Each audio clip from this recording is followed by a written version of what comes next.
Welcome to मीमांसा academy. ये lecture है पीवाईक्यू का। इसके अंतर्गत हम वो क्वेश्चन देखेंगे जो क्वेश्चन मध्य प्रदेश एमपीएससी ने पूछ चुका है असिस्टेंट डायरेक्टर में और असिस्टेंट प्रोफेसर में। ठीक है, तो ये पीवाईक्यू सीरीज है जो आपके असिस्टेंट प्रोफेसर 2025 के जो एग्ज़ाम है आपका जून में होने वाला है उसके लिए लाई जा रही है। ये सीरीज को कंटिन्यू वॉच करना। ये जो सीरीज होगी काफ़ी हेल्पफुल होगी आपके असिस्टेंट प्रोफेसर 2025 के एग्जाम के लिए। हुआ क्लियर? तो जो पहला क्वेश्चन है वो है आसिरगढ़ मध्य प्रदेश निम्नलिखित जिलों में से कहाँ स्थित है? ठीक है, तो ध्यान रखना जो आसिरगढ़ है ये मध्य प्रदेश के बुरहानपुर जिले में अवस्थित है। जो बुरहानपुर जिला है इसकी सीमा जो है महाराष्ट्र से लगती है। हुआ क्लियर? और बुरहानपुर जिले के ही एक गांव है, उस गांव का नाम है पांधारा। पांधार।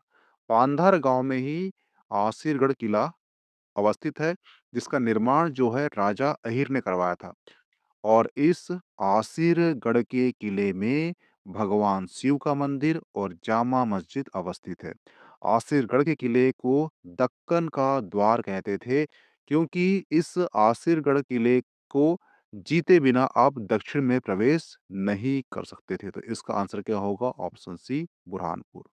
नेक्स्ट क्वेश्चन है 1 नवंबर 2000 को मध्य प्रदेश के विभाजन के समय मुख्यमंत्री कौन थे? तो ध्यान रखना 1 नवंबर 2000 को मध्य प्रदेश के विभाजन के समय जो मध्य प्रदेश के मुख्यमंत्री थे उनका नाम था दिग्विजय सिंह। ऑप्शन क्या होगा? ऑप्शन बी सही होगा। नेक्स्ट क्वेश्चन है निम्नलिखित में से मध्य प्रदेश का राजकीय वृक्ष कौन सा है? ठीक है, तो ध्यान रखना मध्य प्रदेश का राजकीय वृक्ष है वो है बरगद। वह क्लियर? इसका वैज्ञानिक नाम है फ्लाइकस वेनगा हेलेसिस। और मध्य प्रदेश का जो राजकीय पक्षी है वो है दूधराज एशियन पैराडाइज फ्लाईकेचर। और मध्य प्रदेश का जो राजकीय पशु है वो है बारहसिंगा। राजकीय पुष्प है सफेद लिली। और राज की जो मछली है वो है महासीर। राजकीय जो खेल है वो है मलखम। और जो राजकीय नाट्य है वो है माच। हुआ क्लियर? तो ये सारे पॉइंट आपके एग्जाम पॉइंट ऑफ से इंपॉर्टेंट है। इसका आंसर क्या होगा? ऑप्शन ए, बरगद। नेक्स्ट क्वेश्चन है मध्य प्रदेश का उच्च न्यायालय कहाँ अवस्थित है? तो ध्यान रखना मध्य प्रदेश का उच्च न्यायालय जबलपुर में अवस्थित है। इसका आंसर क्या होगा? Option B. इसकी स्थापना भारत सरकार अधिनियम 1935 1935 1935 के तहत 1936 को की गई थी। इसके अधिकार क्षेत्र में मध्य प्रदेश आता है। इस उच्च न्यायालय के दो खंडपीठ है, एक है इंदौर, एक है ग्वालियर। हुआ क्लियर? इसका आंसर क्या होगा? Option B. नेक्स्ट क्वेश्चन है कौन सा शहर मध्य प्रदेश के वाणिज्यिक राजधानी के रूप में जाना जाता है? तो ध्यान रखना मध्य प्रदेश की वाणिज्यिक राजधानी के रूप में इंदौर शहर को जाना जाता है। पिछली शताब्दी में इस शहर में कपड़े और आभूषण आदि के मामले में महाराष्ट्र एवं गुजरात के साथ प्रमुख व्यवसाय होता था। वर्तमान में ये राष्ट्रीय शिक्षा केंद्र और खेल गतिविधियों के लिए मध्य प्रदेश स्टॉक एक्सचेंज इत्यादि का विस्तार हुआ है। इसका आंसर क्या होगा? Option B, Indore. Next question है मध्य प्रदेश को पहले क्या कहा जाता था? तो ध्यान रखना 1950 1950 में ब्रिटिश पूर्वी ब्रिटिश केंद्रीय प्रांत और बरार मरकाई के राज्य और छत्तीसगढ़ के साथ मिलकर मध्य प्रांत का गठन किया गया था। तब इसको मध्य प्रांत के नाम से जाना जाता था। यहाँ के मुख्यमंत्री कौन थे पहले? वो थे रविशंकर शुक्ल। इसका आंसर क्या होगा? ऑप्शन सी, मध्य प्रांत।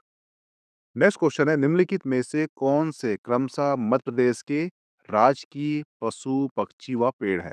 तो मैं आपको पहले ही क्वेश्चन में बता चुका हूं कि जो राजकीय पशु है वो है बारहसिंगा। राजकीय पक्षी कौन है? तो वो है दूधराज।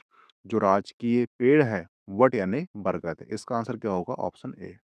नेक्स्ट क्वेश्चन है मध्य प्रदेश का राजकीय पशु क्या है? तो ध्यान रखना इसका आंसर क्या है? जो राजकीय पशु है ये है बारहसिंगा। ठीक है, और जो राजकीय वृक्ष है ये बरगद है। राजकीय पक्षी कौन है? दूधराज है, शाहबलूत कहते हैं इसे। राजकीय मछली कौन सी है? तो ये महासीर है। राजकीय पुष्प पूछेगा आपसे तो वह सफेद लिली है।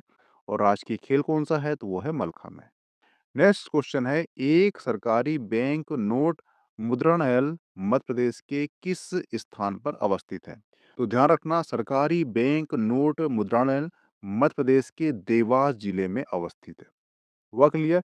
इसकी स्थापना जो है 1974 1974 की गई थी। यहाँ पर 10, 20, 50, 100, 500 और 2000 के नोट छापे जाते थे। और ध्यान रखना, 1967 को होशंगाबाद में सिक्योरिटी पेपर मिल की स्थापना की गई थी, जहां पर स्टाम्प पेपर तथा नोट बनाने वाले कागज का उत्पादन होता है। ठीक है, तो ये दोनों फिर आप एग्जाम पढ़ने से इंपॉर्टेंट है, ये ध्यान रखना। तो यहाँ पे आपका जो मध्य प्रदेश का सामान्य परिचय के अंतर्गत जितने क्वेश्चन आए थे, PYQ असिस्टेंट प्रोफेसर और असिस्टेंट डायरेक्टर में, इसका MCQ लेक्चर समाप्त होता है। मिलते हैं नेक्स्ट टॉपिक में। Okay, thanks.